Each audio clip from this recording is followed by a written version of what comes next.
नमस्कार मित्रों, स्वागत है आपका मेरे चैनल पर। मेरा नाम है संगीता बरारा। आज बात करते हैं कि अपने घर में स्वयं आप खुद वर और वधू की कुंडली का मिलान कैसे करें।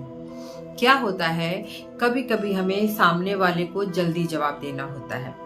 आपको अच्छा ज्योतिषी नहीं मिला, एस्ट्रोलॉजर नहीं मिला, आपको कुंडली का मिलान करना है, तो कम से कम आप स्वयं कुछ चीजों को देखकर सामने वाली पार्टी को जवाब दे सकते हैं। चाहे आप बहुत डीपली कुंडली को नहीं देख पाएंगे, लेकिन मोटी मोटी चीजों का मिलान आप कर सकते हैं।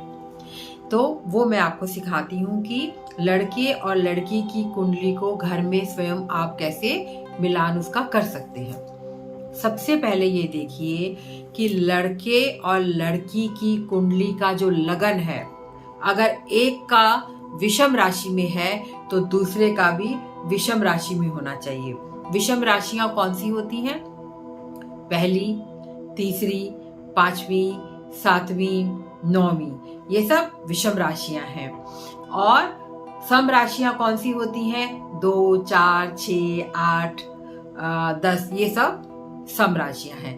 तो अगर लड़के का लगन 1 नंबर पे है या 3 नंबर पर है, तो लड़की का लगन भी 5, 7, 9 इस तरह से होना चाहिए। और अगर लड़के का लगन जो है वो सम राशि में है, तो लड़की का लगन भी सम राशि में होना चाहिए। कैसे? 2, 4, 6, 8, 10, 12 यही लगन दोनों की राशियों में होने चाहिए। अर्थात कहने का मतलब ये है, दोनों के लगन या तो विषम राशि की हों या फिर सम राशि की हों। अब आ जाइए दूसरे नंबर पर। सेम टेक्निक लगानी है उनकी राशियों के ऊपर, चंद्र राशि के ऊपर। अगर लड़के की चंद्र राशि विषम की है, तो लड़की की जो राशि है चंद्र राशि, वो भी विषम राशि में ही होनी चाहिए। यानी इस तरह से होना चाहिए। आपको मैं समझाती हूँ।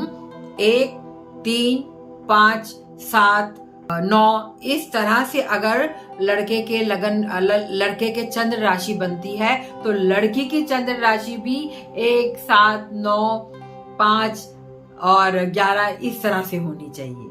और अगर सम राशि में आ रहा है लड़के का, जैसे 2, 4, 6, 8, तो लड़की की चंद्र राशि भी इस तरह से सम राशि में होनी चाहिए।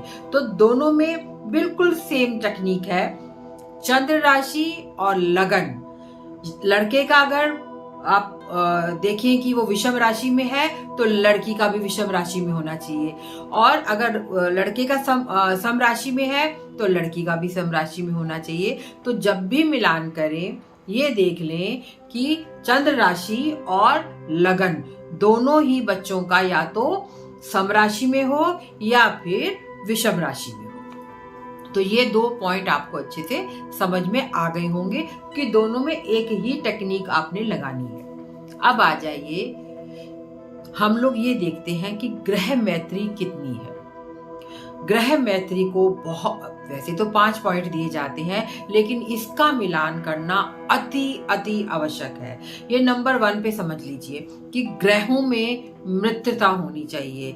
लगन के जो ग्रह लड़के का है, वो लड़की के लगन के ग्रह से मित्रता रखे, और राशियों के ग्रह भी आपस में मित्रता रखें, तभी ये विवाह बहुत ही अच्छे ढंग से, आनंद पूर्वक ढंग से आगे चलता है। तो ग्रह मैत्री का देखना अति आवश्यक है कि दोनों की राशियों के ग्रहों में मित्रता हो और दोनों के लगन के ग्रहों में भी मित्रता हो। तो चाहे इसके 5 पॉइंट हैं, लेकिन 5 में कम से कम 4 पॉइंट तो इसको जरूर मिलने चाहिए, तभी विवाह बहुत ही आनंददायक स्थिति में आता है और अच्छे से वैवाहिक जीवन बीतता है। तो ये हमने देखा कि पहला महत्वपूर्ण पॉइंट तो ग्रह मैत्री है। उसके बाद ये भी देखिए कि लगन और जो चंद्र राशि हैं, उन दोनों के ग्रह या तो विषम राशि में हो या फिर सम राशि में हो। उसके अलावा आप गणों को भी देख सकते हैं। चाहे इसके बाद गणों का महत्व कम रह जाता है। अगर ग्रहों में मित्रता है, ग्रह मैत्री को पूरे अंक मिल गए हैं, तो फिर आप ये कहें कि भुकुट, योनि, नाड़ी, गण, इनको देखने का इतना महत्व नहीं रह जाता है, लेकिन आपको मंगल दोष जरूर दिखना चाहिए। मंगल दोष, अगर लड़का मंगली है तो लड़की भी मंगली होनी चाहिए, या फिर लड़की की कुंडली में उस स्थान पर कोई पापी ग्रह बैठा होना चाहिए। ये मैं आपको थोड़ा विस्तार से खोल के बताती हूँ, चीज शायद आपको समझ में नहीं आया होगा। लड़का या लड़की मंगलिक कब होते हैं? जब उनके पहले, चौथे, 7वें, 8वें, 12वें स्थान में मंगल होता है। अगर लड़की की कुंडली में इन स्थानों पर मंगल है, कौन कौन से स्थानों पे? पहले, चौथे, 7वें, 8वें, 12वें स्थानों पर, तो लड़के की कुंडली में भी इन स्थानों पर या तो मंगल होना चाहिए या फिर कोई और पापी ग्रह जैसे कि सूर्य, शनि, राहु, केतु होने चाहिए, तभी उनका विवाह आप कर सकते हैं। और आपको मैं और थोड़ा समझाने की कोशिश करती हूँ कि पहले, चौथे, 7वें, 8वें और 12वें स्थान पर अगर मंगल है किसी भी एक के कुंडली में, चाहे वो लड़का हो चाहे वो लड़की हो, तो आपको ये ध्यान में रखना है कि इन्हीं स्थानों पर दूसरे के भी कुंडली में मंगल होना ही चाहिए। और अगर मंगल नहीं है, कोई और पापी ग्रह बैठा है इन्हीं स्थानों पे, कौन कौन से स्थानों पे? पहले, चौथे, 7वें, 8वें और 12वें स्थान पे। अगर इन स्थानों पर मंगल नहीं है लेकिन कोई और पापी ग्रह है, कौन सा? सूर्य है, शनि है, राहु, केतु है, तो फिर भी कुंडली का मिलान आप कर सकते हैं और मंगल दोष का परिहार हो जाता है। देखिए, डीप में जाते हैं तो बहुत सारी ऐसी बातें हैं जब हम मंगल दोष को नहीं मानते हैं। बहुत सारी ऐसी और पॉइंट्स हैं जब मंगल दोष का परिहार हो जाता है, मंगल दोष खत्म हो जाता है। इस वीडियो में मैं इतना अधिक मात्रा में आपको नहीं समझा पाऊंगी, वीडियो बहुत लंबा हो जाएगा, पर हम मेन चीजों पे ध्यान रखें जब आपने कुंडली का मिलान करना है। एक तो दोनों की चंद्र राशि और लगन या तो विषम राशि में हो या सम राशि में हो। ग्रहों की मैत्री पे बहुत ध्यान दीजिए, ग्रहों में मैत्री होना अति आवश्यक है। और इसके साथ साथ मंगल दोष को जरूर देखना है, क्योंकि मंगल दोष को ग्रह अगर मैत्री हो तो भी उसका परिहार नहीं होता, मंगल दोष को तो आपको देखना ही है।